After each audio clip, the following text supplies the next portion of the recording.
I mean, I've never actually met a Smurf on crack cocaine, but you know, I live in hope. Okay, so uh, some of this stuff, kind of in terms of these definitions, really is about looking at a much broader context. And I think for me, it's about, we're not going to go into all of that, because I think at the moment where you're at, some of that relates to when you have products which exist already, kind of when you have the markets exist, and when you're trying to develop that and mature those markets. So we're really going to be focusing more in terms of the what. You know, some of these things look at the what and the how, but we want to focus back on the why. That golden circles thing that Simon Sinek talked about in the first session. So yeah, okay. So let's start about any other things. Yeah, so what I want to do is, there are some myths about market research, and I want to kind of look at some of those and kind of spread out some of those, so kind of we can avoid some of those things. And then again, just really look at what the value is about. So I believe it's an unwritten law that you can't have a presentation about market research without referencing this quote. Henry Ford, if I'd asked people what they wanted, they would have said faster horses.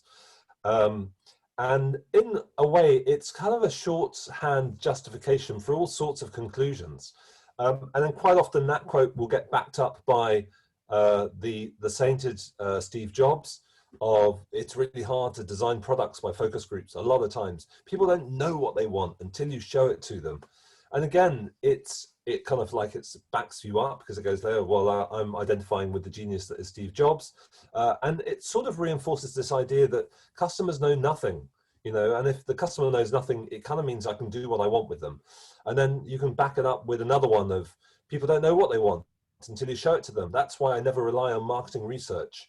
Our task is to read things that are not yet on the page. So it's all about how, you know, inventive we are and how fantastic we are. And a lot of it kind of supports the Silicon Valley fail fast approach. And there's a certain kind of obsession with fail fast in certain areas of Silicon Valley and a lot of tech development. And as I say, it supports that idea that people don't know what they want, so they're a bit dumb, so just get on with it and show it to them, and then they'll get it. But it's predicated by two things. One is, this is a lie, and I've got a secret hunch, which is, I think that also techies, you know, who push this kind of whole innovation things, one, are predominantly quite satisfied with their own opinions, and two, they don't necessarily like talking to other people. So that's not to paint every techie with the same brush, but there's quite a lot who might fit into that thing. So let's have a look at the lies to start off with. You know, when you drill into it, actually Apple does a lot of research, and there's been some interesting things which were done. They had they're constantly in trade disputes, frequently with Samsung, who are kind of going, well, who did this? Who's got the IP and around this, and how do we own all of this? And so, but what it did was it threw open quite a lot of interesting things. So a lot of it is not necessarily open to startup ideas, but there's a lot of product validation. So Apple does lots of product validation, and when they've got new stuff, they take it out to markets and they show people and they go, what do you think of this? You know, they do actually spend a lot of time trying to get to understand what their consumer needs are. And a lot of that is around understanding the needs and the jobs to be done. And they use self-ethnography and surveys. So Apple surveys its customers to supplement their own internal data and thinking. So all of this came to light in 2012 during the one of the trade disputes with Samsung, and they had to submit documents to the court explaining, you know, what documents relate to Apple's market research, but also kind of trying to say, but keep it secret. Don't let anyone know that this is what we're doing. So despite all of the you know, the verboseness and the Steve Jobs kind of characteristically dramatic flair, Apple needs its market research. And in a way, understanding that consumer through a combination of qualitative and quantitative feedback without disrupting a product experience. So there's the fail fast thing. So fail fast is about iterate. It's all about iteration. It's about developing a really base MVP and putting it out there and seeing what happens, seeing what sticks, and then reiterating and then reiterating. And Silicon Valley champions this a lot. It's all about, you know, in a way, customers can only tell you so much, but so it's what people do that's important. So if you put something out there and try it out, that actually has a lot of value. And I think there can be some value to that. But I mean, obviously this is quite timely, I suppose, with Sean's sad demise. But there's an expression in the Untouchables: "Don't take a knife to a gunfight." And my feeling is that if you are equipped with a bit more information, then you're increasing the odds in your favor. There's no harm in knowing more about your customers. There's no harm in knowing about how customers are feeling and what they are trying to do, how they're failing to do that.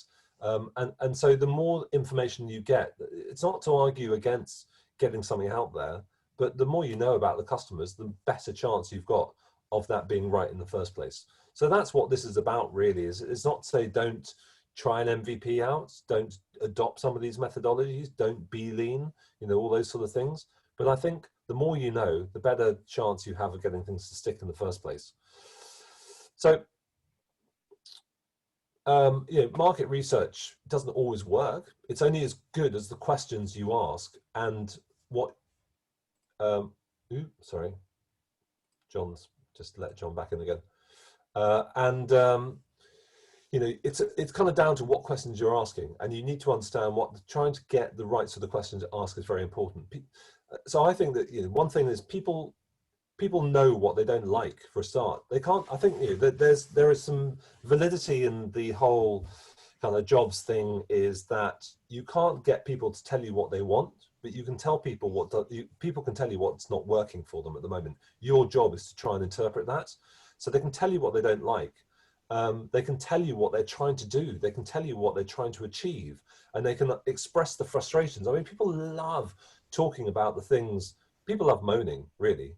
And if you get a good moan on, you can normally understand some of the problems that people have got. And there's an interesting. I've got some stuff later on from one of the senior execs at IDEO. So IDEO is a really innovative product development company, and they have this thing that they kind of started by going, well, how do we know what products to design? They said, well, look around at an office, let's say, and see all the hacks that people have done in order to try and get things to be a bit better for them. So it could be that somebody has tied something onto their telephone, so when they're talking like this on the phone, it kind of sits better in the. But it could be that they've just tied a sponge around it, so it sticks to themselves better. But there's an opportunity there that if somebody has hacked some little device together, well, that could be a new product. So it's looking at those sort of things that people are trying to do, they're just not doing them very well. And so in your circumstances, how are people trying to use stories to tell a different language? How are people trying to solve some of the accountancy issues that they've got? So those little hacks can be very revealing as well. So what we're not looking at the moment is we're not looking at competitor analysis. We'll be looking into that in some of the topics later on, where we're going to be quantifying the scale of the markets, and that's some of the stuff we'll be working with Andrew Walker a little bit later on. So I guess the most important things to understand at the moment is getting to the heart of whether your product is a good idea. And if it is a good idea, who likes it? Who's going to use it? Why are they going to use it? When are they going to use it? Those sort of things, trying to build that evidence, that body of evidence to show that there is definitely some sort of demand. There is going to be that product market fit. There's a basis on which the product features have been created, so you understand what the purpose is of each of those little functions that you can provide, and provide a bit of evidence around the decisions to support that there is a case being made for product usability. And ultimately that evidence base that people, there is a desire for people to use your product, and importantly that someone's going to pay for that desire as well.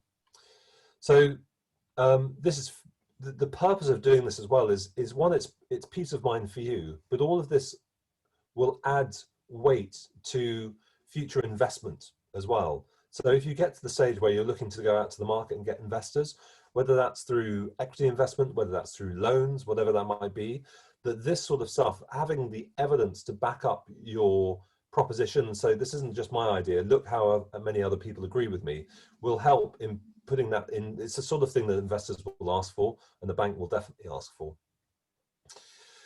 So, you know, as Andrew said, product market fit, you know, it's a hard thing to get to. Doesn't necessarily even guarantee success, but there are a lot of other factors to take into account, but it certainly helps. So the second consideration is marketing. All of this sort of evidence, the way that people talk, the way that people express these issues, all of this is useful in terms of being able to be fed into your marketing prospects, in terms of that brand positioning. And again, we'll kind of cover that in a lot more detail later on. But how do people talk about the challenges that they're facing? And if you can latch onto that language and you can match and emulate that language later on down the line, that means that when you start marketing and you start promoting what you're doing, you can talk in the language which other people go, oh yeah, you're speaking directly to me. This connects with my thoughts. So I think that's the other thing that we want to try and get out of that is taking this away from being your idea to being an idea that connects with multiple people. And again, that's really useful when it comes into social media as well. So there's a kind of quite a lot of crossover between the marketing and the social media expression. So that really is a kind of just the basis. That's what I want to talk about at the moment. And then I'm going to be going, there you go, Sally, you're looking, you've got different colored hair. Highlights. So the only one time I had highlights. And that's your picture on Everyone the says that. I need to. Yeah, I need a different picture. So what I'm going to go into a little bit later is some of the specifics. So we're going to look into what's quantitative market research, qualitative market research. They're both really hard to talk about, especially my electricity kind of tripped out. So the heating hasn't really worked in my little studio out here. So it's taking a long time to warm up. So I got my little warm thing on, but it means that I'm not quite articulating clearly properly yet.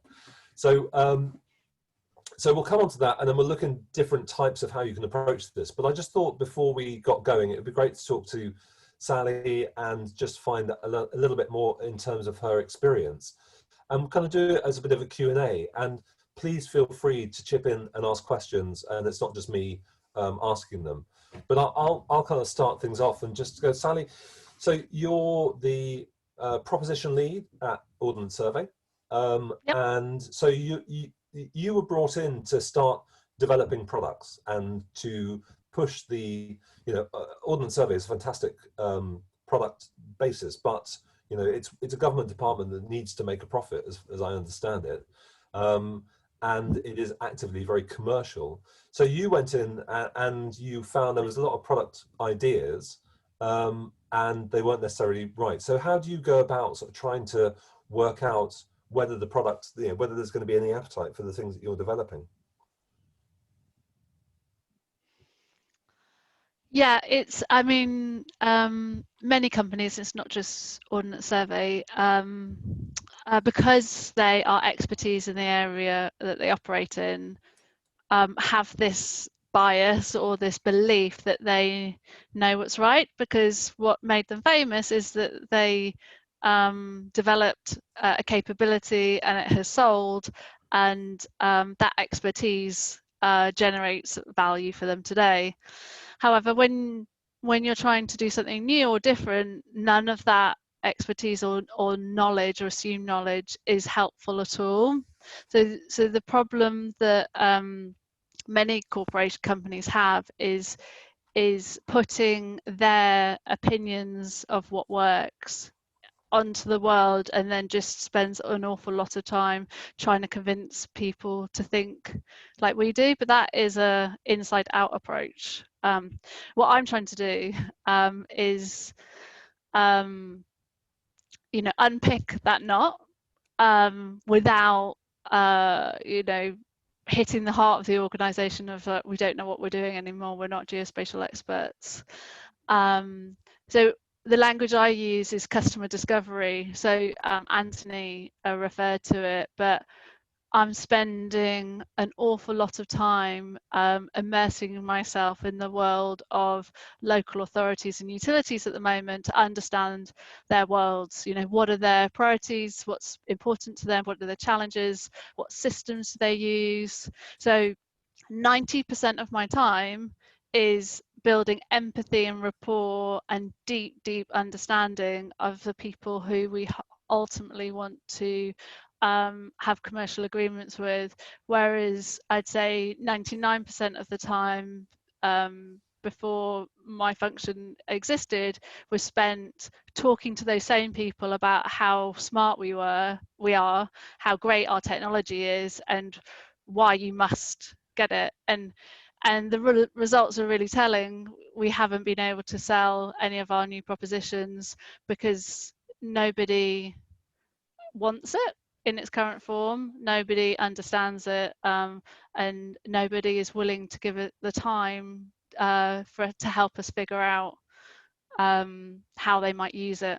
So that is your evidence that whatever we're doing at the moment, it doesn't work. And so it's kind of a bit of a cold shower, but if you've had 20 or 30 conversations with your target customer and you're really clear in your belief that it works and it creates value, but nothing has changed, nobody wants to try your product, nobody wants to introduce you to someone who might be interested in it, nobody logs on to a page and reads your article, that's your baseline. So something needs to change. So the way I start is building that customer empathy. So a really powerful tool that I use is called story mapping, but basically it's writing down all the things that your customer does in a day, everything from the alarm goes off to shuts their eyes at night. I don't know whether we've got B2C or B2B in this group, but it really doesn't matter. I think with B2B it's more complex because you've got your buyer, which is separate from your user, to your influencer. So you really need to do a story map for all the people that you might want to interact with. So when I'm looking at a utility company, I need to understand what all the steps that a person needs to do when they go and look at a lamppost. And that is quite a chasm of information, but you need to get to that level of granularity to understand all the things they do. And that then shows how they're solving their problems today, because people are still having to go to work, they're still having to do their jobs. So that is a really great way to understand the world. And you can do that through in a non-COVID world, that is quite frankly just spending time with someone. So shadow them for a day. I was listening to a product leader who was doing a banking app to help the unbanked, so homeless people. That's one of the biggest reasons why homeless people can't get jobs, is because they don't have bank accounts, so they don't have addresses. So the product guy actually went into the streets and lived with these people, and you may think that's the extreme, but actually what he found out is that I think they were thinking about charging $30 to get into the app. Well, that's a barrier already, because nobody has the cash to get into the app, and you just don't realize how uncashed these people are. Whereas to us, $30 doesn't sound a lot. So it's those things that you'd never discover through a survey, or just ask. You would never ask someone, how much money do you have in a pocket. So I don't know if people want to ask me about their ideas, and we can work through ideas of how to get to that deep customer understanding. I think Judith's got a question. Yeah, Judith? Yes, I'm very interested to know how this very established company and product, Ordnance Survey, operates in today's world of sat-nav. We've all got sat-nav, so what can Ordnance Survey add to that? We sell our I data. couldn't live without sat-nav anymore. Yeah, I mean, we it sell our sometimes data to those companies. It sometimes wants to drive me into a river, but I couldn't live without sat-nav. So how can Ordnance Survey operate in a sat-nav world? Yeah, so we're not just paper maps, so we've digitized all of that information, and it's now just data. So I don't know whether you saw in the news, but we've got an enormous license with Apple. So all Ordnance Survey data is in the Apple products. So we've got I don't want this to be a conversation about how Ordnance Survey operates, right. but basically No, Ordnance Survey has had to change. It's famous for its paper maps. It's famous for those beautiful drawings. And the last 10 years has realized that, that's a nice to have. We're in a digital world. How does the organization stay relevant? Well, it's we need to sell data. And then that data can live in a sat nav, or it can live in an iPhone, or it can live in a fancy GIS system. But taking what they've got and just deploying it into different channels. That's what we've done. Thank you. Sally, maybe you were talking about kind of immersing yourself and kind of trying to develop empathy and rapport. I just wonder, is there a kind of a structured way that you try and develop that, or is it just you respond as needs come, or is there a process that you go through to try and work out, I suppose, that process of how do you determine what the best way forward is for trying to understand if there's market traction with what you want to develop? Yeah, I think empathy and rapport is a behavioural thing. So I use very sort of emotive language. So I think you were saying earlier, people love to moan, but it's building that rapport and empathizing. So if someone says, it takes me 2 days to get through my paper accounts, I use language like, oh, I've never done that myself, but I know how I personally always want to put off paperwork and I never quite get around to it, and that must be really frustrating for you. And just even that simple simple human connection of, that sounds terrible, people then relax and they feel recognized and understood and heard, and then they give more and they say, I think the most powerful thing you can do in customer interviews is listen, but you need to ask open questions, or feel that pain that they're experiencing. Or if people are successful in working really hard as a workaround, praise. So that must be challenging, but that's quite inventive of how you've worked that around. Tell me about how you figured that out. So it's nothing about the destination. It's all about how they got there and why they're doing it. Mm. Do you think that you said that you're asking those questions, but if you're the product owner or the kind of the person, do you think you're the right person to be doing that? Do you bring, asking open questions sounds good, but it's quite hard not to bring preconceived ideas to the table. And I just wondered what you felt about who the appropriate person to ask those questions is, if it's your product you want to develop. Yeah, so I don't know if you guys know the book The Mum Test. So if you go and say, oh, I've got a great idea for a cooking recipe app, your mum will go, that's lovely, dear. I cook food, I use recipes, do the app. That's not what we're talking about here.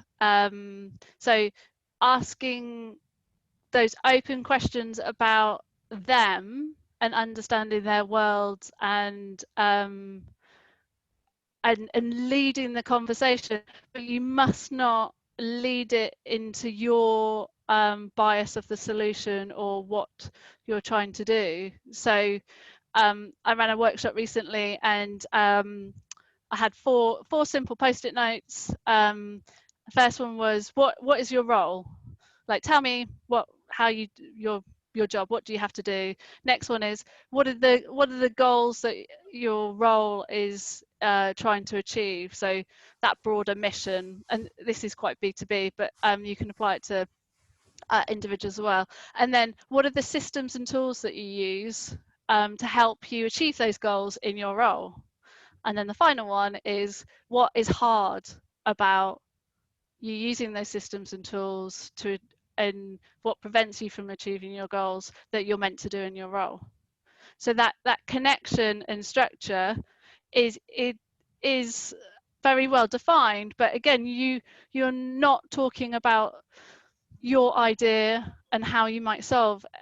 It's your job as a founder or a product manager to have goals, so that's that iterating thing of how you might solve, but in understanding the customer, you must not talk about your solution because it's leading, and people want to be nice and go, oh yeah, that sounds great, and then you never hear from them again.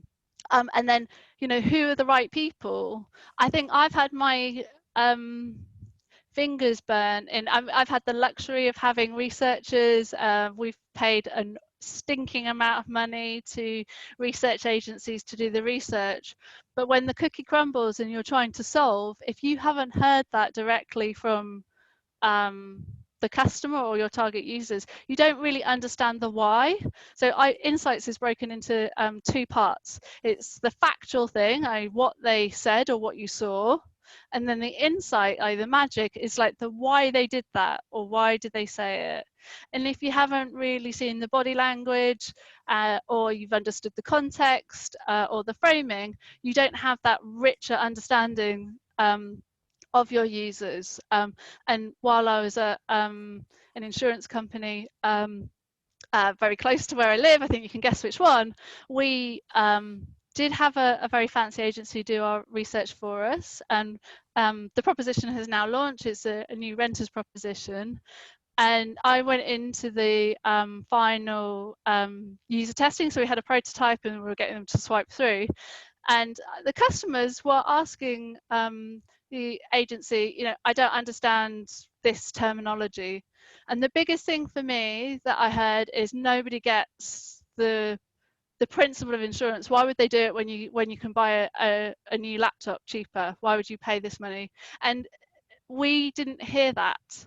We just heard the report that said, oh yeah, well, you can charge this, or that button swiping left means greater sales. We didn't hear the fundamental problem that our target audience of millennials fundamentally don't see the value of buying contents insurance today. So we didn't solve the right problem.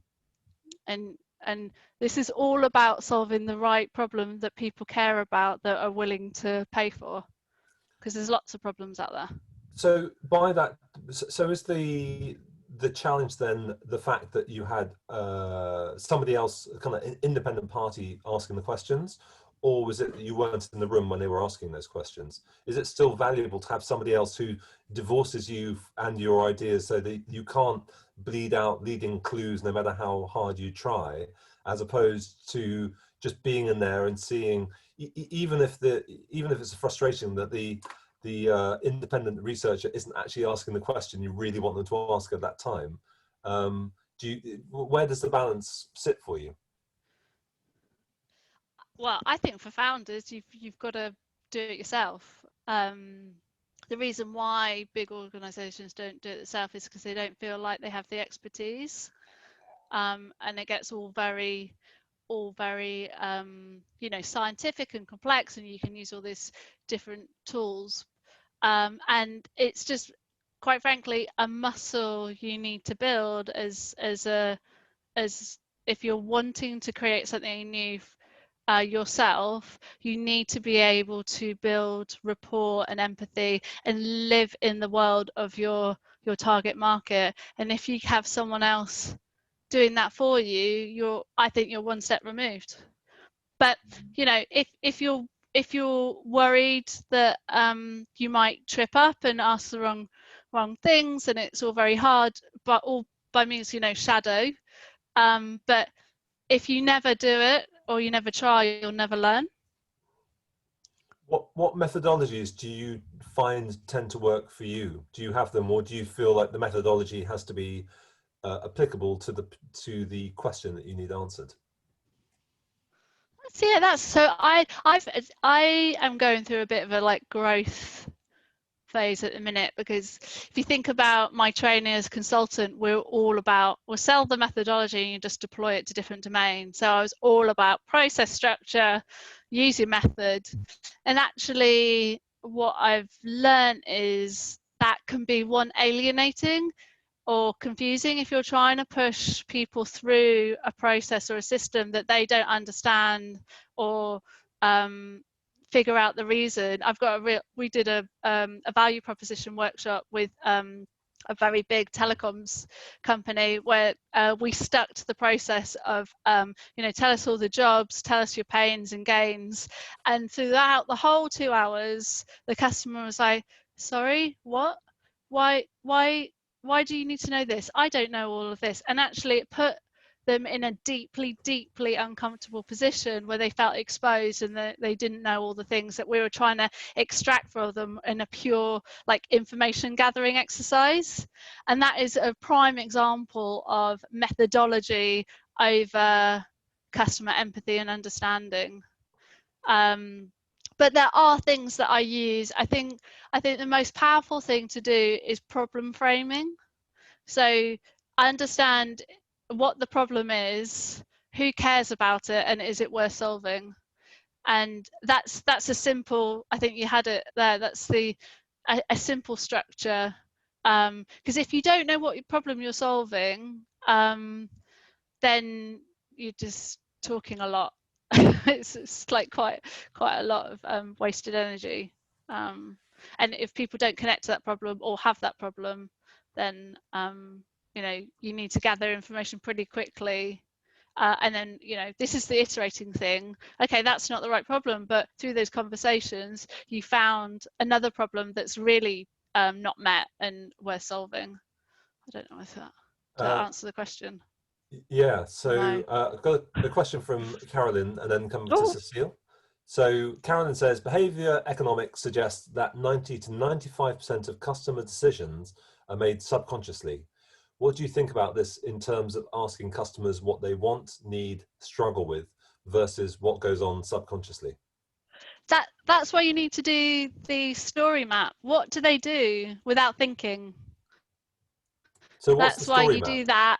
Like yeah, the thing I mentioned earlier, where like writing down all the steps that your customer does in their day job or in their life. So from the moment when the alarm goes off to when they go to bed at night. So that's the observation. So to get away, like.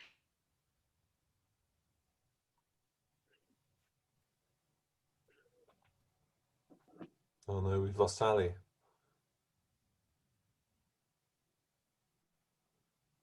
In fact, her last words were to get away, and she's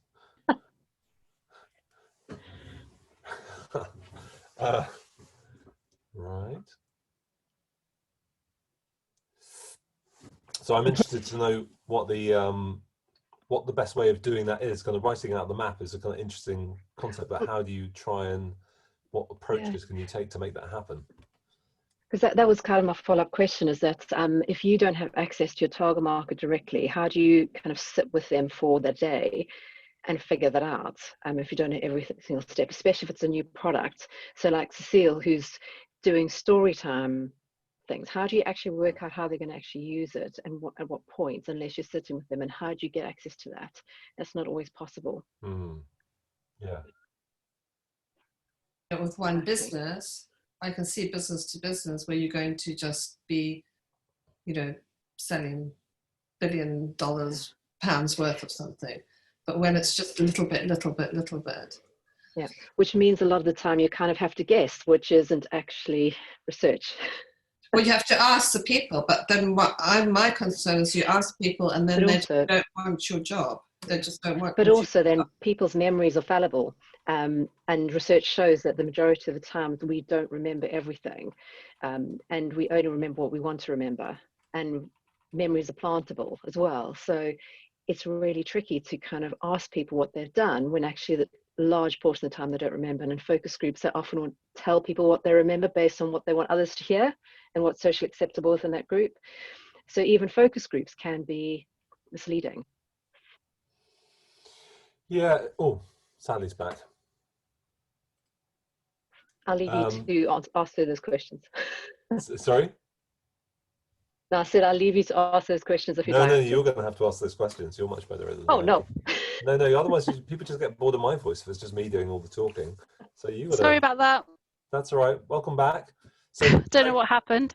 Carolyn has been asking some probing questions in your absence. So do you want to pick up on what you were talking about, or should we just carry on, or it's tied in with the same thing you were talking about, really? So Carolyn, why don't you say what you were saying? Sally, you were talking about that that tool that you use, which is a story mapping tool. And my question is, because if you're doing a B2B, that's kind of relatively easy-ish, because you can sit down with 1 or 2 customers. You've got a really small customer base that you can sit down and possibly talk them through. And even if you don't, you kind of have that opportunity. But if you've got a really wide range of customers that are all over the place, how do you get those people to sit down with you for that length of time to talk you through the day? But also then people's memories are fallible, and that they A, don't remember everything that they've done, and B, and also you can implant memories in people's heads and they only remember what they want to remember, and then they kind of post-justify their behavior.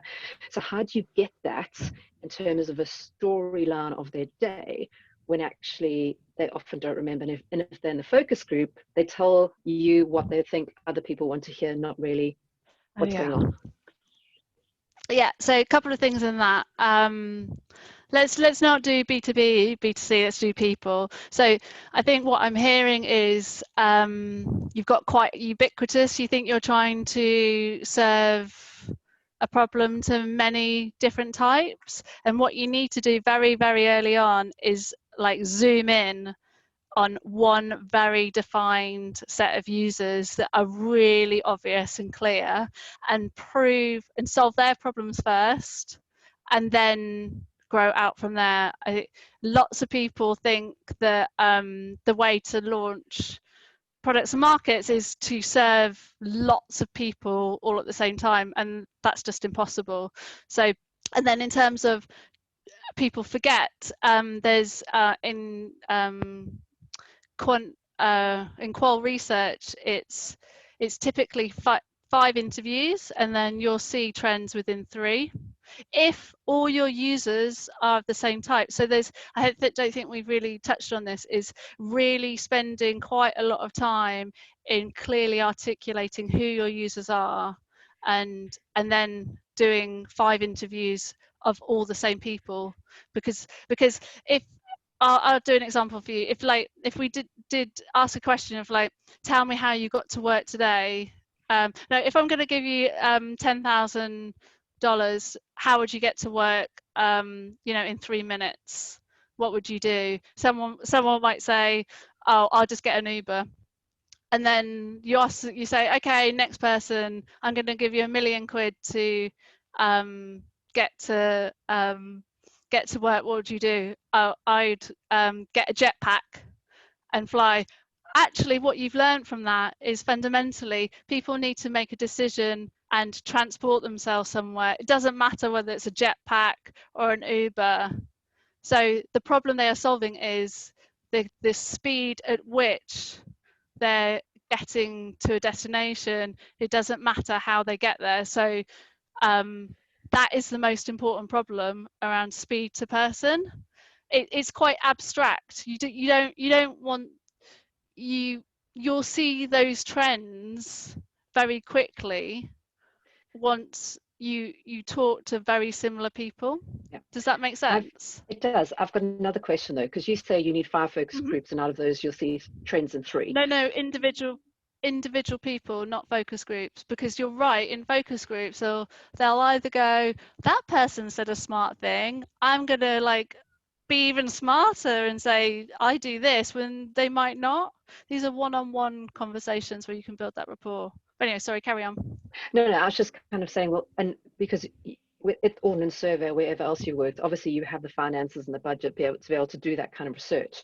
So how do you, as a small business who've got not a budget, recruit those people and get them to spend time with you? So if I am doing yoga, I do mentor small businesses, so I do understand your world, but I appreciate I don't have my own business. So if I have a yoga business and I think my target customer are mums after they've done the school run, I am going to observe where the mums go after they've dropped their kids off, and typically they'll go to a coffee shop and have a coffee in their leggings to catch up with their friends before they go off to their yoga class. So I'm going to hang out in that coffee shop and then say, and notice, and you can be working and doing whatever, notice what they're talking about, and then be brave and say, do you know what, ladies, I've noticed you're here every Tuesday, you always wear leggings, where are you going off to, why do you do that, what's important to you, how, and they might say, oh, I go to Pilates and I go to yoga. It's like, well, what do you get from that? Well, actually it's the only time in the day where I don't have to think about all the jobs I need to do. But I'm not diminishing the level of effort that everyone needs to do in understanding their target customers, and don't assume big companies with big budgets do it and do it well. It takes time, it takes investment, but quite frankly, if you don't do it, then you're making assumptions upon assumptions about what might work, and then you may basically put risk into your decisions and try and launch something that people don't care about. So this customer discovery work is hard, it's slow, it's time consuming, but it's all about de-risking your business decisions so you don't misstep when you start putting more money to it. Can I bring in a question from Sebastian? Yeah. And so Sebastian said, I'd be interested to know your views on co-creation and co-design in the context of developing a product solution. I do research on this in the context of winning solution. So I do. Sorry. I do research on this in the context of public health, but I'm wondering how it applies in the commercial context. So that's co-creation and co-design. Yeah, 100%. Yeah, the only way to build, like, no one operates alone in this world. The only way to build products today is through customer partnerships. So that's, it's a co-creation is a fancy term, but if what will tell you that it's a problem we're solving, if you say, I understand you have this problem, we're wanting to solve it, can you work with me to solve it? If they don't want to work with you to solve it, then they're not that bothered about the problem. So I've got a little chart that I try and step my customers partners through. So first one is said, yes, they're happy to work with us to help us solve. They've demonstrated that they're wanting to solve, so that's spending time, or they've paid for a POC, or in the mum example, they've bought me a coffee because they want to tell me about them. They've used, so that's used the data or whatever it is, but actually have done something that they wouldn't normally do in their day. They've changed something. Purchase is they've bought it, they've repeated, so they've gone into the app or they've come back to the coffee shop for the networking event. And then the final one is advocated. They've told their mum friends that they're coming to the event, and this is all customer discovery. This isn't about sales. This is about building up the level of effort that your customer partners are working with you, because that's every step of moving them up that value chain is evidence that you are on the right track of solving the right problem for them that they're prepared to pay for. Fabulous. So yeah, co-creation is good. So Sally, I'm sort of slightly aware that we've got a sort of time. Can you stick around for a bit? Yeah, if you want me to, if that's valuable to your group, if you're. Well, I was just thinking what would be quite useful is, so the next stage is really to kind of start going through and look at some of the different methodologies of how to approach this. And, you know, kind of, and I think it would just be useful that if you were there and maybe some comment on that. So I'll look at some of the, you know, the overview. Yeah, and then and I'm sure there'll be more kind of questions as they come on, but I'm sort of kind of mindful that one, this is Megan, by the way, everyone. I'm not sure if you've all met Megan, but you've probably all received some paperwork from her at some point. So Megan works with me, and we've worked together for a few years with Silicon South and doing some of these in the past. So Megan, have you got the paperwork that you need at the moment? I think so. I haven't actually checked this morning. I think most people have signed their paperwork, but I'll be sending out some more for the workshop today, so keep an eye out. Excellent. But Megan actually has got a PR background as well, so she's going to talk a little bit about surveys. As I said to Anthony, it was a long time ago, and I almost didn't remember that I did this talk, but I've reinvigorated my mind, and I can remember it all now. Excellent. So Megan has also kind of got a young child, so her mind is not as sharp as it used to be because she's sleep deprived most of the time. So let me see. So you've also got to get away because you might have a child to look after. She's not here. She's gone in the car with my husband. She's not going to be back until about 11:30. So I've got some time to talk to you about. Amazing, fantastic. So what I want to do in the next stage is just to go through and yeah, kind of start charting all these things. But I just wanted to, would anyone like to take 5 minutes to make a cup of tea or something and come back? Rather than, yeah, would that be good? Should we just do that comfort break moment? I'd offer to make it for you, but obviously not possible. So if you can come back, so at 11, I've got 11:06, so literally 5 minutes. Come back at 11, and we'll crack straight back on again. Fab. Cup of tea. No, I'm glad I could make that. That was really interesting. Thanks, Sally. Yeah. Hopefully it was. Sometimes I lose myself in my rambles, but yeah, as long as you keep me on point. Well, it's interesting because. Can I ask Sally a question? Oh yeah, go ahead. Sorry, go ahead. Can I ask Sally a question? Sure. Yeah. Yes. Okay. Right.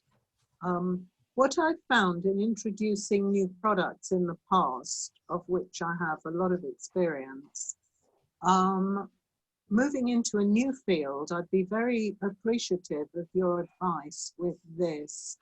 My idea is for digital and high tech, and I don't consider myself to be a techie person. And I don't wish to reveal exactly as you said, what it is when I go and talk to companies.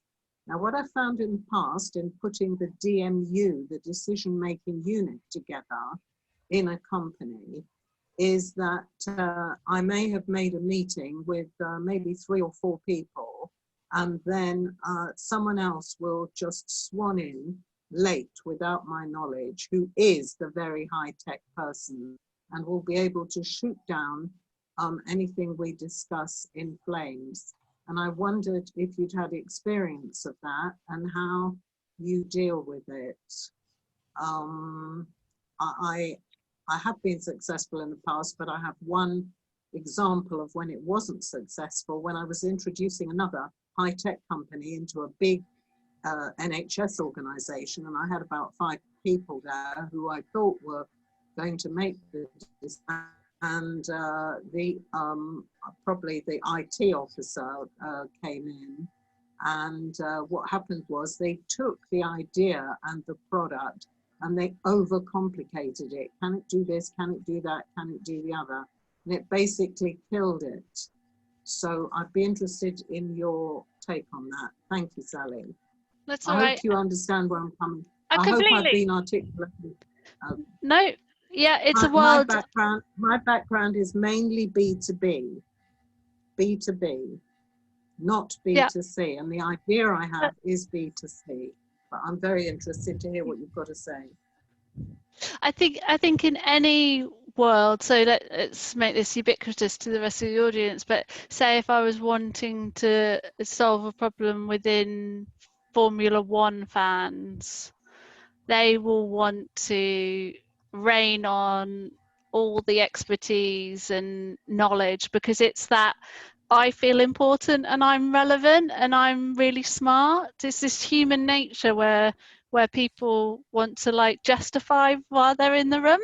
So the way to manage that is have one-on-one conversations, and then hold meetings at unusual times to, you know, just so you have them like off kilter. So you could have a meeting at 10:19, just because that just doesn't gets people out of the mindset of oh, I'm going into another meeting where in order to feel really successful in my job I need to say how expert I am. And then when it comes to technology, the world is driven by technology, but it's always bringing back to what problem are we solving and why is it important, why is it worth solving, and the technology can come later. So really marshalling the conversation away from the technology. Thank And you have very one-on-one. much. Yeah. Okay, you're welcome. Was there another question? Don't know. Sebastian's gone for his tea. No, but I have an anecdote for you. Oh. Sally, as I used to be one of your customers for the Ordnance Survey maps. Oh God. A thousand years ago in what was then called Rhodesia. Uh-huh. And in the army. So there was a war going on. And I was working in a unit in the army. And one of my roles was to organize the map room. So we had a whole room that was all the maps, because they're so big, like that. And then you fold them all up and all the soldiers took them off when they went up on the thing. And oh my God, I had to, one day I had to go and sort out the map room because it was all so chaotic, because everybody had been in there taking the things out. And for 3 days I did this, and for 3 nights all I could see was these maps. And at the end I said, I'm not doing it anymore, I'm not going in there, but I looked back in the end. So I'm very familiar with your Ordnance Survey maps. Well, yeah, I go on. No, I was just saying I personally love a good Ordnance Survey map. Yeah, we're more than just maps. I'm glad. That's what you think, but the customer's always right, Sally.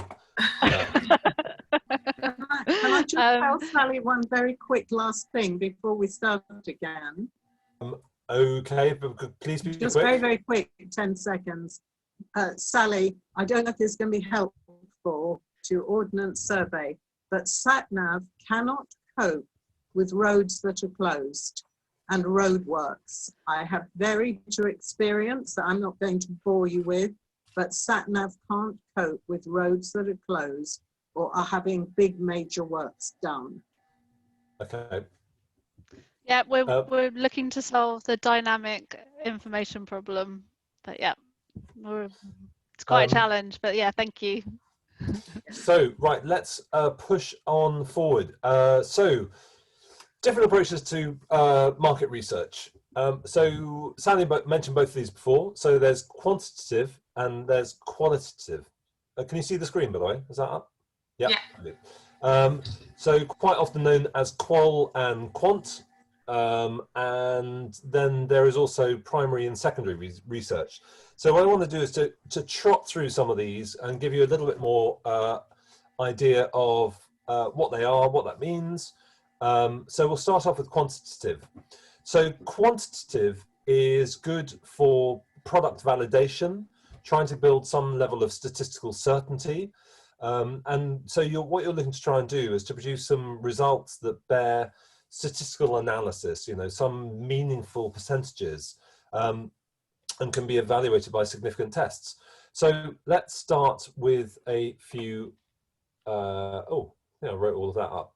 So hold on, I want to, I've got some stuff, but actually what I'm going to do is skip all of this for a second, because Megan's only got a limited amount of time. And we'll come back into this a moment and kind of explain what that is. But what we're going to do is just come through,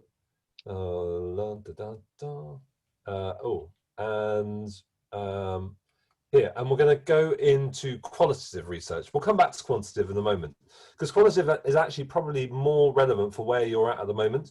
The quantitative stuff is useful. It's interesting to know. It's kind of maybe dispelling a little bit of the kind of whole myth thing, but it's actually here that we want to probably apply a bit more focus.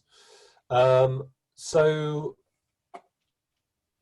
we've got secondary research, and there's surveys, there's focus groups, interviews, observations, and experiments and field trials. So the secondary research is really the act of seeking out existing research and data. So secondary data could be something around Twitter comments, could be journals, it could be blogs, might be articles, data, census data, much, much more. So the best thing about secondary research is it's free quite a lot of the time, and it can usually be done fairly quickly in terms of its desk-based research, the sort of stuff that you can just do by sitting at your desk going, right, what do people think about this? And do a search, tap into Google, and some results will come up. So your job as a secondary researcher is to find existing data that can be applied to your specific project. Now, it's possible you might not be able to find secondary data, and it's suitable for your, that's actually suitable for what you want to try and do. So if that's the case, then you're going to need to conduct your own primary research. So primary research really means stuff which has been done firsthand. And that's where we're going to start looking through some of these other areas. And so let's start with surveys. So, Hello. Is this your cue now, Megan? This is me, yeah. So okay.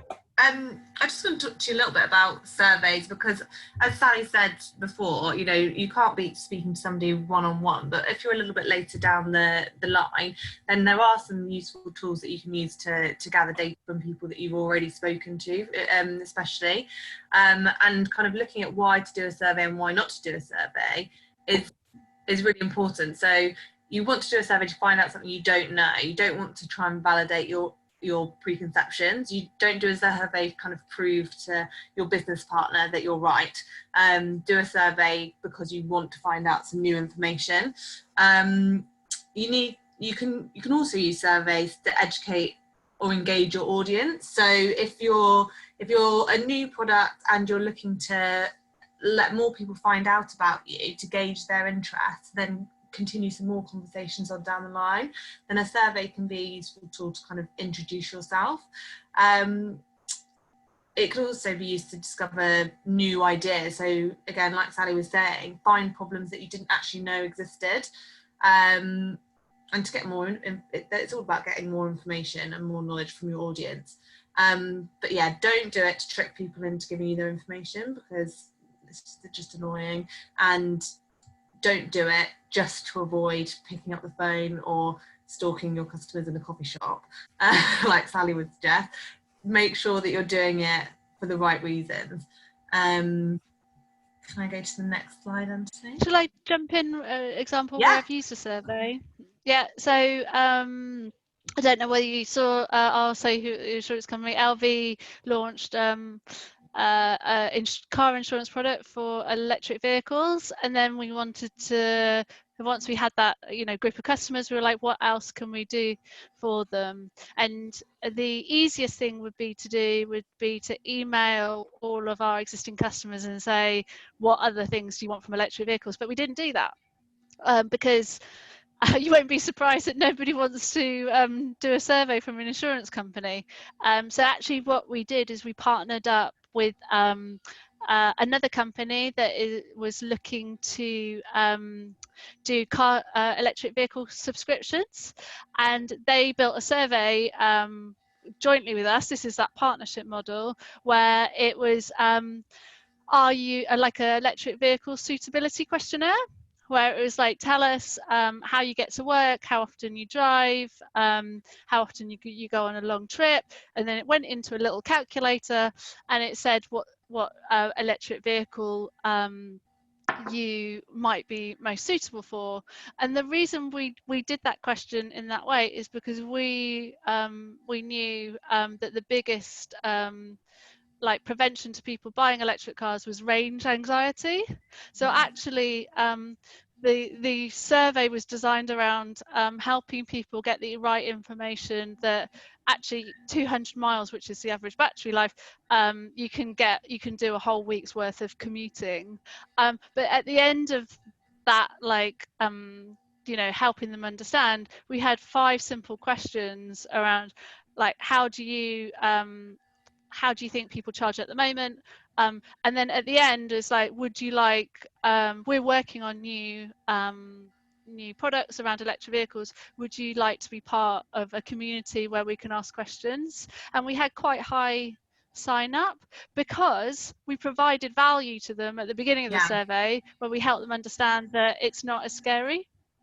So always give them something valuable in your survey. Yeah, definitely. So you're giving them something that they were asking for, and then you're getting something that you were asking for at the end. Yeah, definitely. So I think that's thank you, Sally, that's a really good point. So I just wanted to briefly talk a little bit about customer profiling. So looking at who you're going to be sending these surveys to. So it could be you're just sending a survey out to 10 people, and it could be 5 questions. So looking at who you're going to be sending, and this all goes back to knowing your customer. So it's not rocket science, and it's not technically to do with surveys, but this is something called Crystal Knows. So it's something that some people I know in recruitment told me about, that they use as a tool. It's kind of like a personality profiling tool, so you can use it as an extension on LinkedIn, and you can then go through a list of people that you think might be your customers, and you can look at their personality traits. So if you're going to be speaking to them, you can look at the sort of things that they like, look how they might like casual conversations or like formal conversations. It's not a exact science, and it doesn't kind of negate from actually speaking to them, but it might help you just build a list of people that you want to speak to. You can do it by yourself quite easily, just by really looking into what people are talking about. So if you've got if you really know who your customer is, and you go onto their social media profiles and you see what sort of things they're talking about, that can help you to build surveys that will be of interest to them. So like Sally said, if you know that your customer base might be interested in an electric car but they're worried about range, then you can build a survey that kind of looks into those fears or those problems, and you know that they're going to be a little bit more interested to click through and to fill it out. So doing a bit of light stalking is always good. Can I go to the next one, Anthony? Please, thank you. So then, getting people to fill in your survey. So again, it's being quick, so not sending them 25 questions about an in-depth view into their life, and again, like Sally said, not asking them questions that are going to be too difficult for them to answer, so that are too probing or going to make them question their own business acumen maybe. And then like Carolyn was saying, and so how do you get in front of people if you're a small budget and you don't necessarily have that relationship already? So depending on what you're doing, kind of offering some sort of incentive might work. So if you can get somebody that's interested in your area and you can say, this is what I'm trying to do, if you can be part of this group where I can ask you questions, then we could offer you 20% off when the product launches. So kind of getting them to feel like they're part of a community and part of the growth of your product. And then, yeah, selecting a targeted audience. So predetermining your audience as best as possible before you send out the survey will hopefully enable you to get more people to fill it in. So there's lots of different tools that you can obviously use. So you've probably heard of most of them already, but things like SurveyMonkey, Typeform. There's something that I found recently when I was looking up for this called Ask Nicely, which is a more intelligent software that is probably a bit advanced for where you all are at the moment, but it embeds into applications and chatbots, and it can answer questions. So if a customer asks you a question, it can answer the question, but then you can answer the question, but then it can also ask some follow-up questions as well. So it's a bit more of a personalized survey for your customers, and then it all feeds it back into a centralized dashboard. So it might be something that you want to look at and maybe not use because I think it's quite expensive, but copy some of the ways that it does things. And then what I'm going to talk about next is social surveys. So using your social media profiles to ask your customers questions. So all of the social media platforms now support surveys of some sort. So looking at how you can use, so I don't, how many of you have a social media platform for your business or yourself, if not your business at the moment? Hands up. Only John? Oh, Carolyn, yeah. Even if it's just LinkedIn, thumbs up, Sebastian. So even if it's just your own personal LinkedIn, every platform has some sort of polls. So if you're looking for a quick, informal answer to a question, then social polls can be a really good way to go about it. You're already talking to a captive audience, so they're already somebody who's interested in you or interested in what you're doing in some way because they're following you. So as well as kind of using the more traditional kind of survey tools, they can act more as an instant insight. So a lot of people use Instagram polls, for example, to decide what sort of content they might share in the coming week. So if you're looking at launching a new variation of your product, so we're going to be launching this type of beer next week, what would you like to see, this sort or this sort, on an Instagram poll? 2 answers, very easy, and you get an overview of what your audience are looking at, or how are you feeling about working from home, loving it, hating it. It's those sorts of quick insights that you can get from social polls. And if you look at things like LinkedIn, where polls have only recently been introduced, I think at the end of 2019, I know that looking at my LinkedIn, I see a lot more people using polls to gather information from their potential customers. So really asking people what the problem they're facing at the moment is. So I think that social polls, has anybody ever used a social poll before? We have. So we've done it for things like, you know, lots of people ask us to do things. So people will say to us, oh, you should host an awards. So we said, okay, well, you know, we've had a few people come to us and say that, but really we want to know what the majority of people would like and what they would want to see from that. So we put a poll up and we said, okay, this is what people have asked us. Would you apply for an award if it was free? Would you apply if it cost £50? And we gathered the information from that, and we could make a business decision based on what the majority of people were saying they wanted. Rather than Megan, one sort of observation on that, which I think is important, is that there's probably a bit of a difference between the people who might use the product and the people who will pay for it. And I think that was an important distinction that we had in terms of, you know, is this something you'd like? And lots of people go, oh yeah, that sounds great, but would you pay for it? I don't know about that. And that's exactly where it becomes really valuable, and just keep reiterating that difference, because you've got to get people to pay for the product. Yeah, definitely. So kind of looking at price points and saying, okay, this is what we're going to do. Realistically, it's going to cost this much. Would you be willing to pay that for it? And I think especially on Instagram polls, they're anonymous to everybody else. So you can see who's answered and what they've answered, but they're anonymous to everybody else viewing the Instagram story. So people can kind of be as honest as they want. They know that you're going to see it, but they know that nobody else is going to see it. So you kind of get the same as if you were in a focus group. You don't get the issue of people thinking that they're going to answer the right question because they're going to know what everybody else has answered.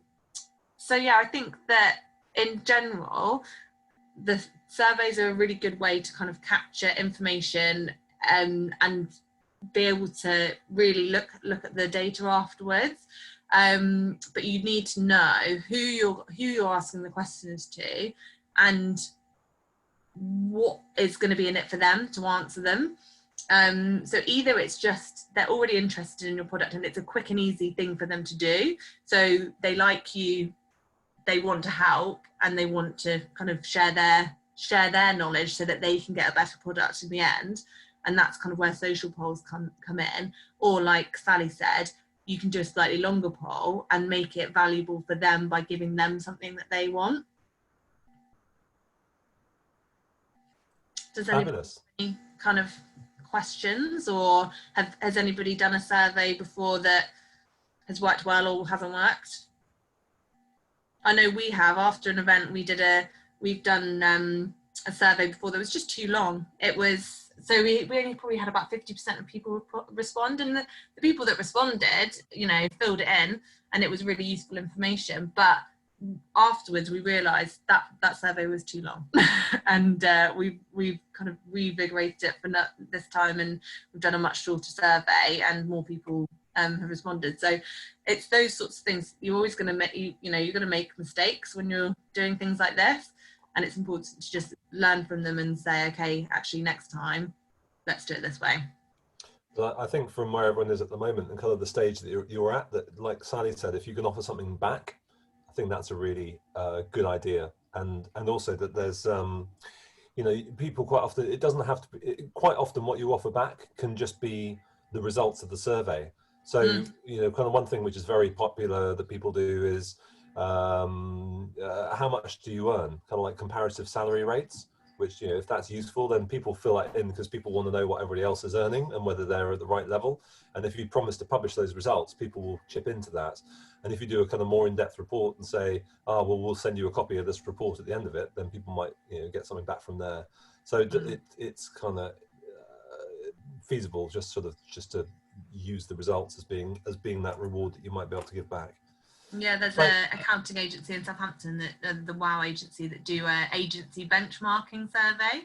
So all the agencies fill in the information about themselves, and they do a report every year, benchmarking agencies and how they're doing. And so really what they get out of that is a hell of a lot of data about what agencies are doing really well and what agencies aren't in the area.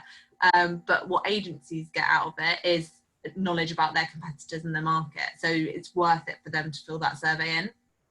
And they also get a hell of a lot of marketing out of it as well. Yeah, they get a lot of marketing out of it. So they've done very well. Yeah. But it is a lot of work pulling together something like that. It's a lot of work. So Megan, thank you very much. That's okay. That's great. I'm going to pop back into the quantitative one. So John's just...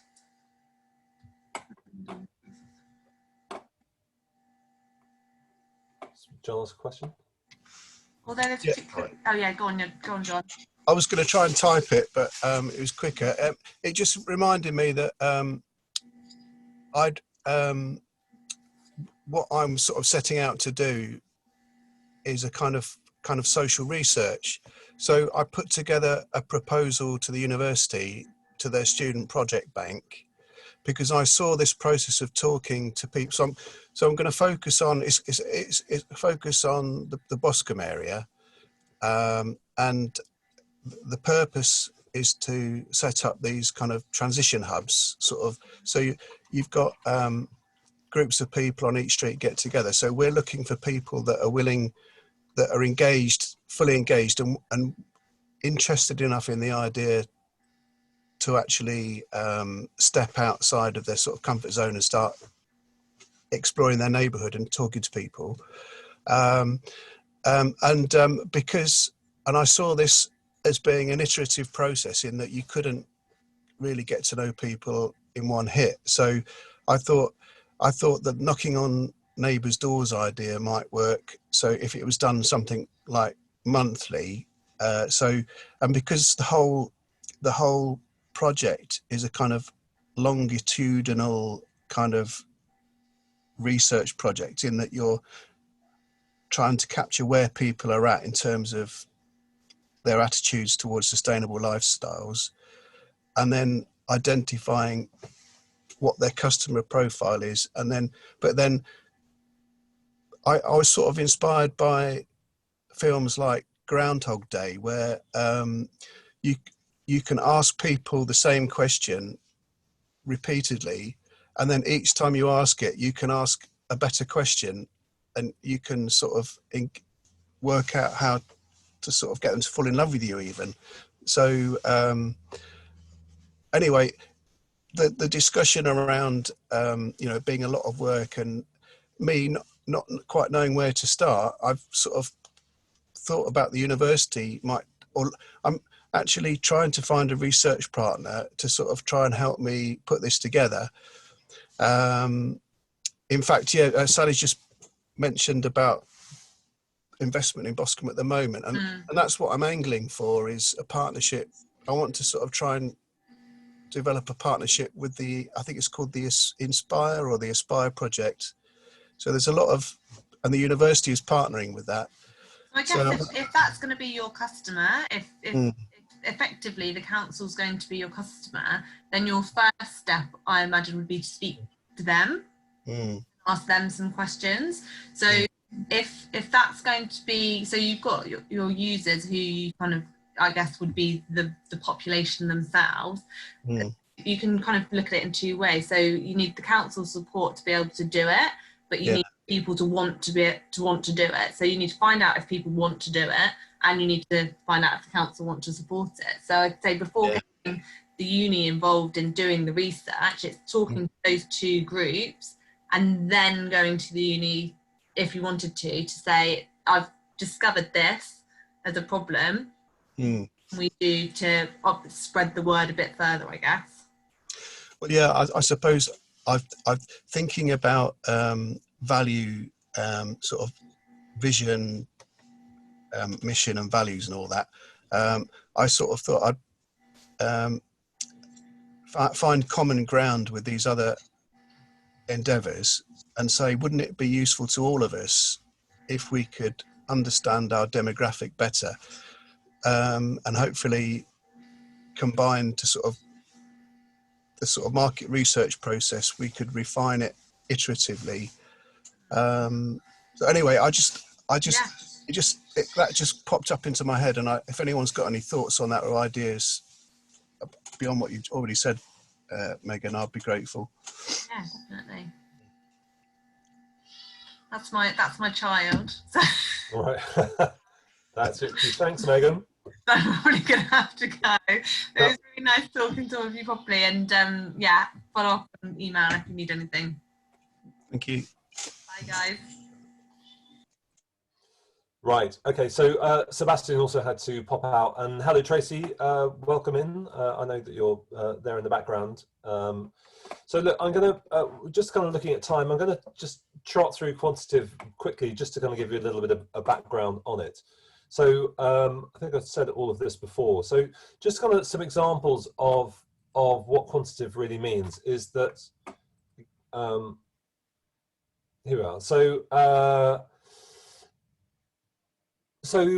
it's kind of, in a way, this is kind of how it's used really badly. So there's things like the Pepsi Challenge. So Pepsi Challenge is it's kind of valuable if you have a product already. But to be honest, the Pepsi Challenge was a bit of a marketing gimmick, with the odds were very much skewed in its favour. So it was all about kind of having a sip, and there would be two, sorry, there's a video here, but I won't show that. So there was a Pepsi bottle and a Coke bottle, and you couldn't see them. They were hidden. There were two glasses in front. You take a sip. You know, any of you who are kind of alive in the 80s probably would have remembered seeing this. And Pepsi Challenge was like, oh yes, Pepsi's always better. And to be honest, to be fair, it was, because the first sip, Pepsi is sweeter, and it's got a slightly different, it's got citric acid in there, and it just tastes a bit better. But by the time you've reached the end of the can, actually the opinion would change. So what they're doing is that it looks like it's market research, but actually it's completely skewed in its favor, and it's a big marketing gimmick. So that's one thing not to do. Although as a marketing campaign, it's really good, and it's improved their market share phenomenally. And then there's also things like false statistics. So some of you might remember Whiskers 8 out of 10. So it used to be 8 out of 10 cat owners said their cats preferred it. And then they said, well, actually, technically, that's not quite true. So they then had to say the people who expressed a preference said their cats preferred it, because the majority of people probably said, it doesn't really matter, they'll eat whatever I put down in front of them. So again, this isn't really material research. It's not that valuable, and it had to be statistically relevant, because actually they only interviewed 34 people to get to the 8 out of 10 statistic. So in order for quantitative to kind of get that big in-depth level of research to get valuable insights, you need to be interviewing, you know, up to 1,000 people really. I mean, samples can vary, but it needs to be led by a statistician. And the key issue is that, oh, Cecile's not agreeing with this at all. Sorry, because where do you get 1,000 interviewees? That's like a full-time job. Yeah, but that's the thing. So this is why you would go to a professional company. That company will have all of those links for you already. In a way, I'm just setting this out. I don't think this is the answer for you necessarily, unless you need to have this level of detail. But I think it's probably too early stage. I'm just glossing over it. But I mean, the one thing is, it's about kind of getting reliable statistics. It's about building a statistic, not what Sally was talking about earlier, which was about getting those key insights. And that is much more important for the qualitative. So this is just kind of skipping over. This is what quantitative is really about. You know, so you can start to build up this picture. Also, just on I was going to add that 1,000 number. I've had 2,000 is if your product is being offered to the entire UK. So LV only considers statistics. We use YouGov that had 2,000 respondents, and it has a high cost to get that many people to respond. But that's because insurance is ubiquitous and everyone's buying that. So again, focus on your target users and how many there are of them. And if you're early stage, you're going to have a very niche or specific set of target users. If that helps with your. So again, if you've got that big picture, I mean, Cecile, you have a product which could appeal really broadly, and this could be something that you want to try and kind of think in terms. So this is an example that, you know, can you build up a picture that this is a thing where they want to, the target market is 9.6 million current lapsed or latent golfers. So this is about a firm looking to try and bring people back into golfing. So, you know, you start to build up, okay, 74% of golfers are male, 26% female, and you can start building up, you know, what's the dominant social grade, who's got a car, what other sports they get involved with, and start building really, really detailed profiles. Now, you may not need this at the moment because you need to just prove this in the first place. So you just need to work out, like Andrew was saying on the first week, can I get myself 10 customers? Can I get myself 100 customers? So that's probably more about where your focus needs to be right now. But this is something to bear in mind of how you start thinking about scaling and growth in the future. There are things which you can do. So there's a thing called Mosaic. I've not used it personally, but they've got 49.7 million adults kind of access to this level of information. So you go through these third-party agents, Experian's another well-known one, and Sally mentioned YouGov. There's a whole load of different people who can start to develop this information for you. But, you know, the things which you can start doing with this is you can use this for A/B testing. It's like, do you like product A or do you like product B? You can start developing, you can do this kind of face to face, but that's really expensive. You can use polls, post, phone, you know, all that kind of more survey stuff. But the key questions are, how big a sample size do you need? What's the methodology that's important? And the quality of the sample. So anyway, I thought I'd just kind of go through that a little bit, but I think actually this is probably more where we need to focus our attention right now, and that's on the qualitative. So we went through these bits already, and then Megan took us through the survey.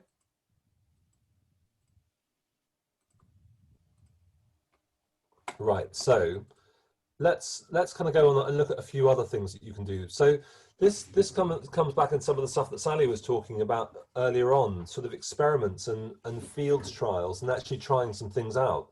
So this is more of an approach from the example here goes back to Obama. Oh, those were the days, eh? When there was some sort of slightly less madness, or madness was created for different reasons. But essentially you've got two things. So here are two examples of an advert going up in terms of, you know, we want to, ultimately what they're looking to do is to get you to contribute to the campaign. But which is the better model? Which one's going to work? So you put these two things out to a demographic of people going, oh, I prefer this one or I prefer this one. And depending on which one you prefer, that's the one you probably want to run. And you can get quite scientific about this. So so you put this out on different websites. So some website visitors would get to see image A, and others would get to see image B, and they would see them kind of randomly.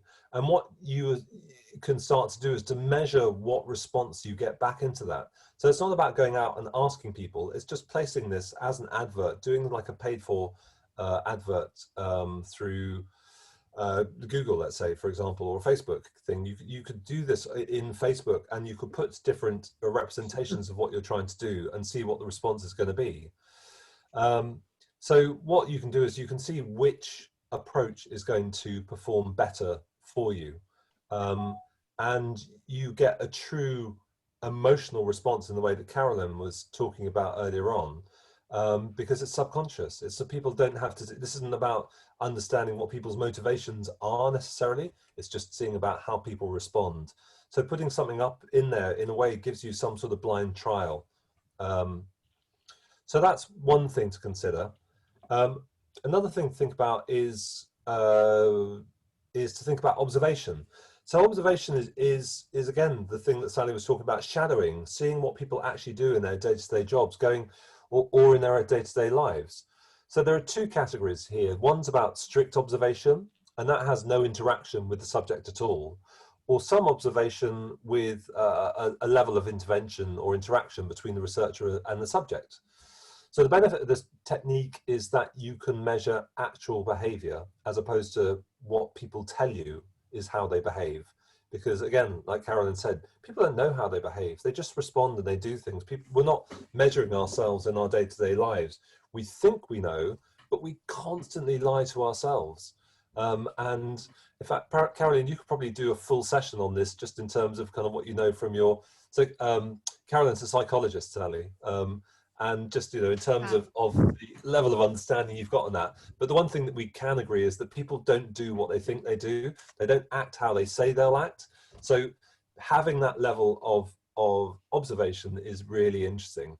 So I had an example here. Again, I'm not going to show the video, but Tom Kelly, he's one of the senior management from IDEO. His brother was the founder. And they were just saying as an example, their example was to do with toothbrushes. So they were commissioned by Oral-B to look at kids' toothbrushes. They thought, you know, there's a growth market there. And the standard understanding was that, you know, if you are a grown-up, you've got a toothbrush that looks like this because you've got a hand that looks like this. But if you're a child, you've got a hand that looks like that because it's smaller. So therefore your toothbrush would be smaller. So it was just a mini version of the grown-up thing. And then they went out and they actually watched people, kids, 5-year-olds, using toothbrushes. And what they understood very quickly is that whereas, you know, we might hold a toothbrush like this, the child held the toothbrush like this. It was grasped. and they go, oh, they haven't got that manual dexterity to be able to use the toothbrush in the way that a grown-up can use it. So they're clutching it and gripping it in this way. But then what happened was well, that means this is too small. You don't get any control on it. And as a direct result of doing the observation, they started to create a much fatter toothbrush. And you'll see that now, that kids' toothbrushes are fatter than grown-up toothbrushes because it fits into the palm and the child has got a lot more control over how they're doing that. But just from that one simple observation, and by introducing that into Oral-B, they had an 18-month domination of the child toothbrush market. Presumably they couldn't patent the invention, because I'm sure they would have still have a complete global domination of that. But but it took 18 months for the rest of the market to catch up. And that was just like one very simple observation of a child, which I thought is interesting. So Tom, there's a book he's got called the 12 something of innovation. And he sort of charts the 12 different disciplines that you need in order to be able to develop an innovative product. And one of them is called the anthropologist. And the anthropologist is this person who would just go out and just becomes obsessed by the subject that they're looking at, and becomes that person who could quite happily sit in the corner of the room all day and just watch what people do. And I think having a look into that would be useful. So then there's other forms of observation. There's usability testing, which is watching a subject using the prototype device as observational research. Again, you can do this with or without intervention. There's eye tracking. This is kind of eye tracking going on here. Kind of where does somebody actually look at the screen? You've designed your web page to look like this, but how are people using that? You think, well, there's a logical sequence of events. But as Carolyn has pointed out, we're not logical beings, so our eyes wander all over the place. There is a science in terms of how we address a page, and that's what kind of UX experts ought to be able to help you with in terms of making sure that your page layout is spot on. There is contextual inquiry, and that's like a hybrid form of research that involves interviewing subjects as the researcher watches them work or play in their natural environment. A bit like the example that Sally was talking about in the cafe, maybe.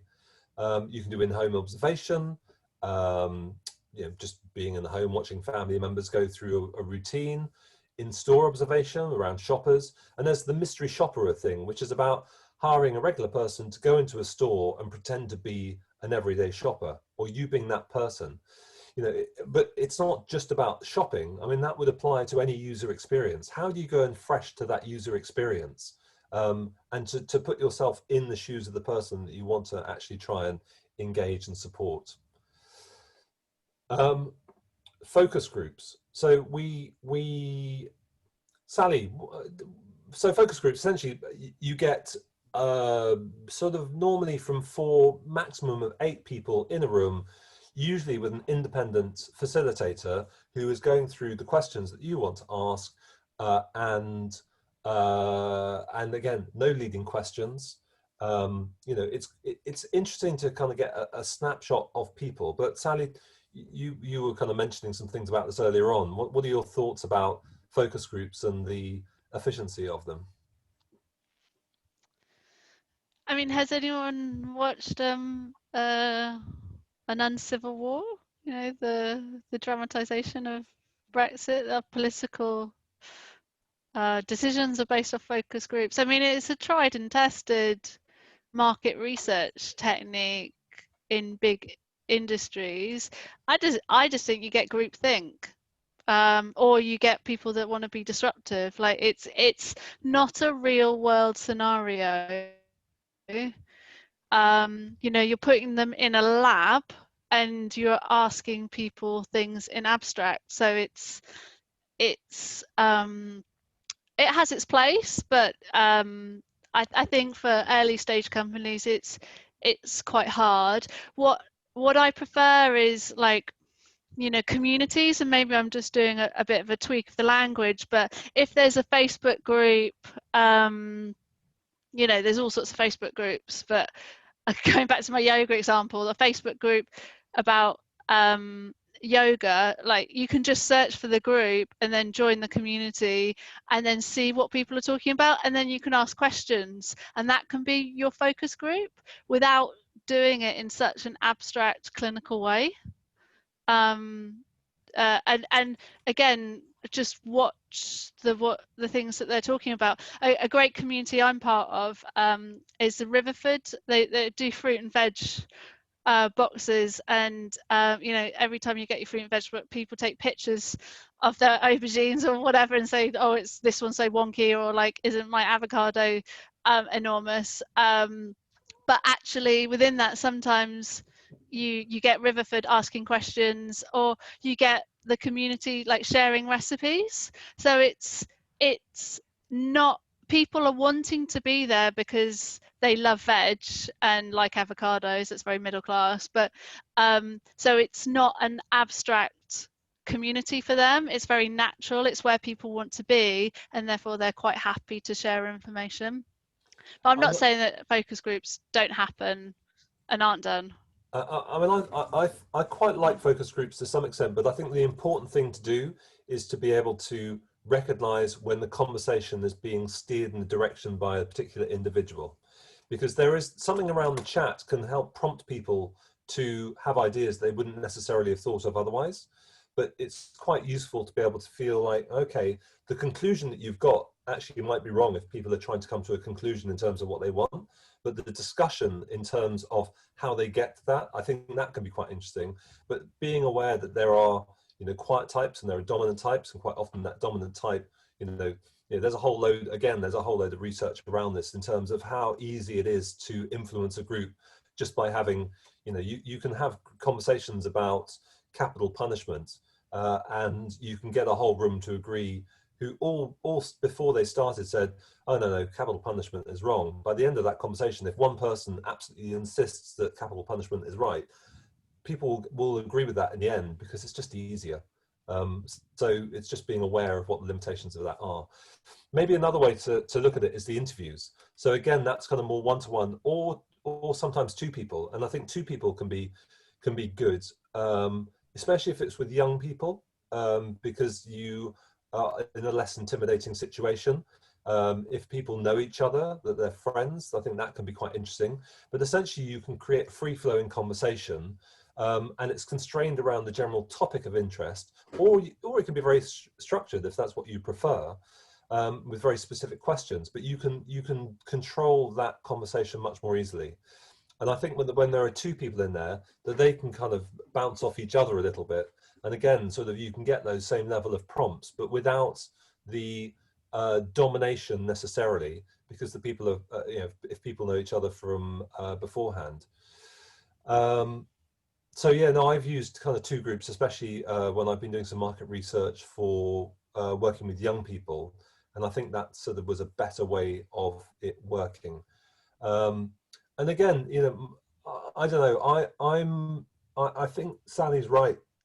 It's good if you can hear what's being said, but I think you've got to be really disciplined in yourself in terms of not producing leading questions. And I think that's really, really hard to do. So if you could get somebody else to do that on your behalf, then I think it's really worth considering that as being money well spent. Or even not spending money, just getting somebody who's just naturally good at doing that and who understands what the parameters of that could be. Because obviously, you don't want to spend a huge amount of money at this stage of where you're at. So yeah, so I think that's worth thinking about. Yeah, and just kind of digging in, it just gives you the chance to dig into those specific issues deeply and really understand what the customer problems are.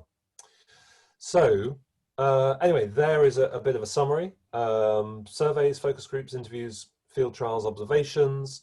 There's the quantitative, there's the qualitative, there's primary, and there's the secondary research. And I think it's just really trying to build a question or a level of where you think you want to be, what could work for you. So think about how you're going to use that data. Don't go off and do all of this work and then not systematically apply what's being learned. Don't have any preconceived ideas. Don't just ignore it. Use that information. Look at the non-verbal communication.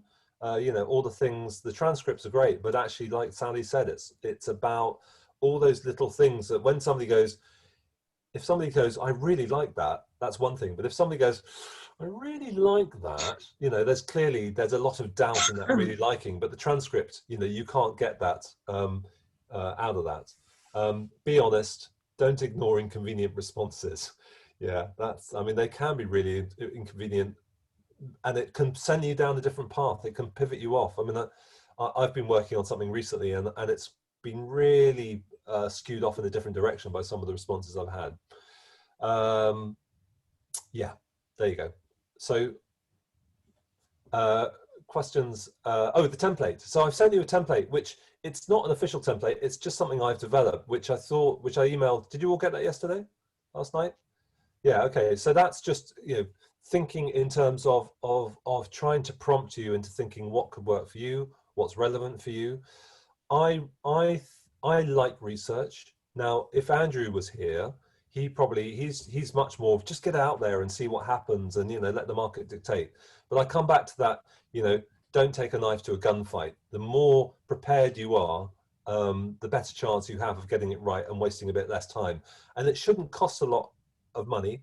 It shouldn't have to take huge amounts of time, but it's just worth thinking through these things and getting these ideas validated, so we don't start developing our value position in isolation. And just because we think it's a good idea doesn't mean that everybody else does. Any questions? Or Sally, do you want to add any last thoughts as well? I think that last sentence is just bang on the money. Just because you think it's a great idea doesn't mean anyone else does. So getting out of the building or your bedroom is just so important, and it is scary and it is hard, but it's so valuable, so really worth it.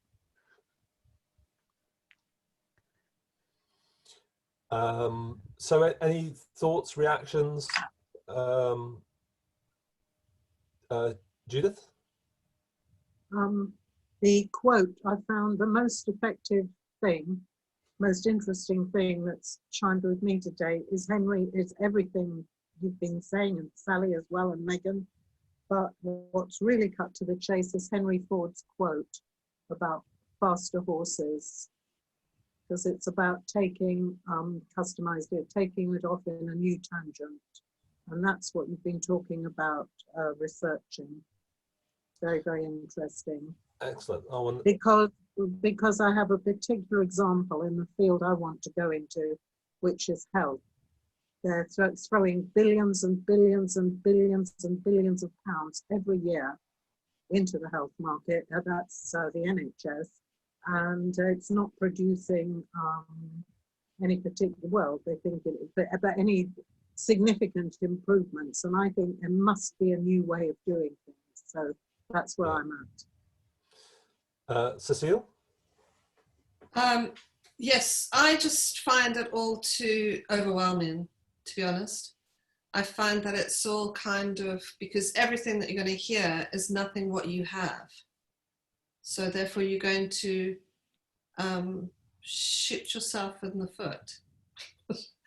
I don't know. So it just makes me feel that the coming up with the idea and something is all the wrong way to do it, because what you need to do is find out who your market is that you want to be in, and then ask them pertinent questions and find out what their number one problem is, and then create a product that is on that product, it's on that pain point.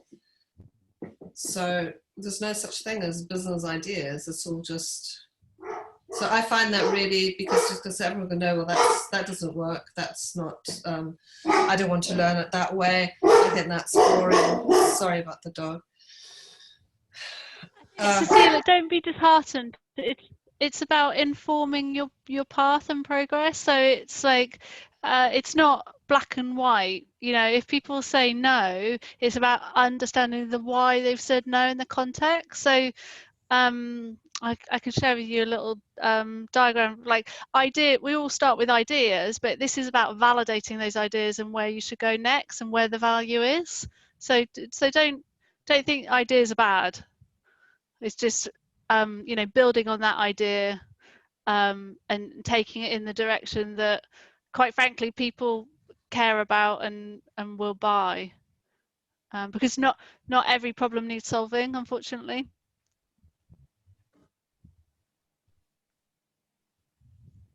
Yeah.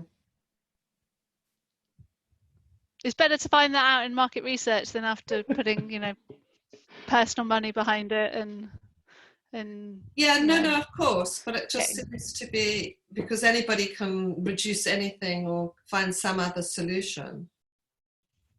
But yeah, I guess it is. That's why you need to find that's sorry. go on. The sweet spot of like really specific segment that they really like, and grow from there.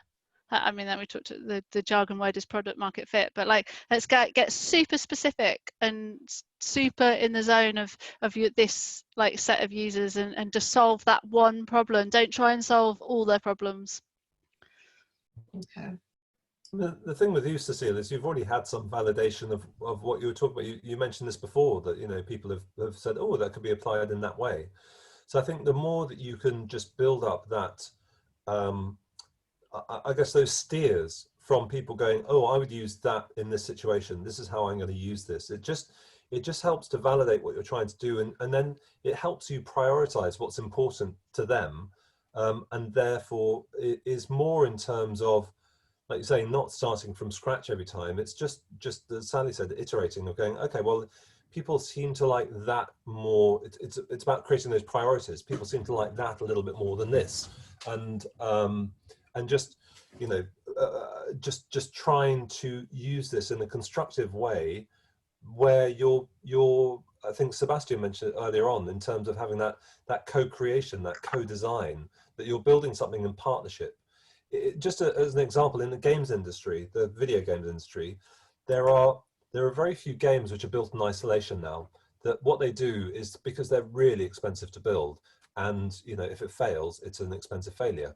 So what they try and do is they build communities around the concept, and that they so then Star Wars is amazing at this as well. But you build little communities around it, and you that community could be around the design, it could be around the gameplay, it could be around the story, but actually all the people in there going, oh, I'd like a bit of this, and what have you thought about this, and what have you thought about this?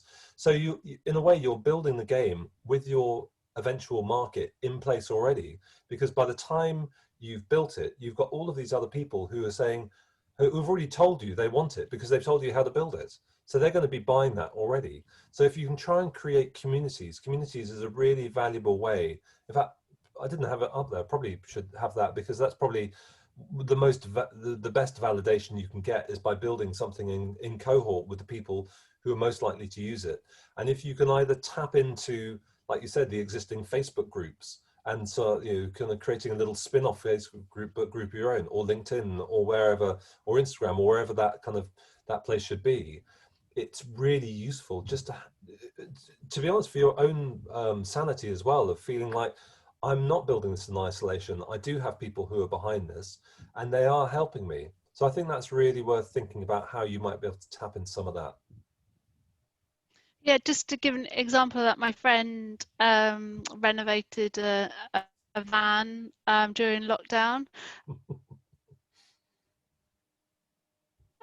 She's called it, and now renting it out, because I drive around the countryside and live in a van. And she's created a Facebook community to help other people, if they want to transform their own vans, or they're not sure where to park at night, or they've never slept in a van at night. And just in doing that, one, she's growing her business because it's effective marketing, but two, it's informing her next van design. So you can do it in all sorts of things. I'm doing the same thing. There are a load of van groups out there, huge amounts of content. Yeah. And what's been great about it is I've been able to finally get rid of all of the paid for content from James Corden, Exactly. and Britain's Got Talent in my right hand feed of YouTube. So now it's just filled with van creation, the van YouTubers. John Jenkins, have you got anything you want to add?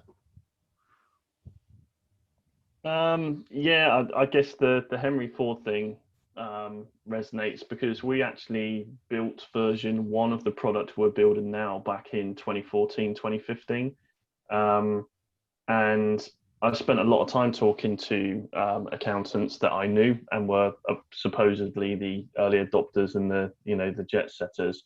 And we had quite a lot of frank, open discussions with people, and none of them kind of mentioned anything to do with what we were working on as a potential solution to their problems. And then when we kind of offered up what we were thinking of, everyone was like, "Oh my God, that's amazing! That's brilliant! That would save us so much time." And you're thinking, you actually gave people the ability to tell you, like, blank piece of paper, what would make a difference to your life, and not a single person offered up anything that was even remotely in line with what we were anticipating doing.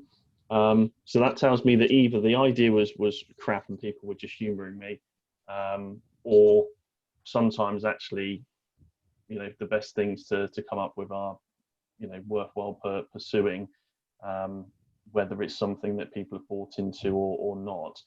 At the moment, we've got some focus groups. It was interesting just hearing about the focus groups, but we've got 3 focus groups coming up with 5 accountants in each, and then we're doing 15 one-to-one sessions with them.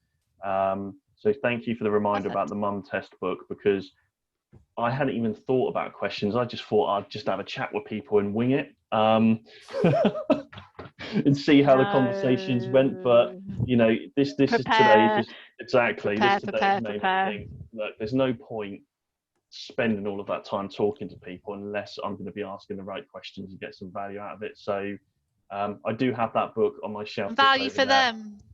Yeah. Don't forget about making it worth their time. Like, what are they going to get as a result of it? Is it early access to your product? That's what it is. It's early access. Yeah, it's early access for them, so that they can still be seen to be, leading the charge. Brilliant. Well done.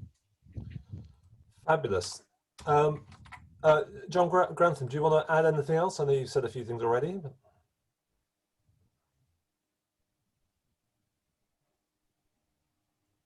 Okay. You're on mute at the moment. Yeah, just to say, sort of timely and all very interesting, and I'm going to sort of go away and sort of read, sort of think further on it, and thanks. Pleasure. Judith. Sally, if you ever want me to be part of a focus group for Ordnance Survey to discuss road closures, please call me. I've got a lot to say. It's the local authorities' responsibility, but yeah, I'll keep you in mind. Thanks, Judith. Thank you. Brilliant. Well, look, thanks very much. I don't know if I've actually got to go, but I don't know if we want to leave this open. We didn't really have any chat time. It's been great. It's been really good having you here, Sally. It's been really nice to have some, the benefit of your experience and kind of some of the things you've tried out and what works and what doesn't. But it's means that we haven't really talked amongst ourselves that much. I don't know if anybody wants to stay. We can leave this open for a while if anybody would like to do that. But otherwise, we'll get a bit more chat time amongst ourselves booked in for next time. Cool. Okay. All right. Well, look, thank you, Sally. Thanks so much for your time. Thank you, Sally. You're very welcome. Hopefully it was useful. Thank you very much. All right. Oh, and one last thing is, good luck for your mission. Sally's also bravely offered her services to spend a couple of sessions kind of as a mentor for a couple of hours with some people, and I've got some other mentors who I've now identified, so I will be working on that in the coming week, next week. So I'll be sending out some introductions, so we'll have a chance for you to talk to some other people. So more news on that soon. But brilliant. Thanks everyone. Lovely to see you all.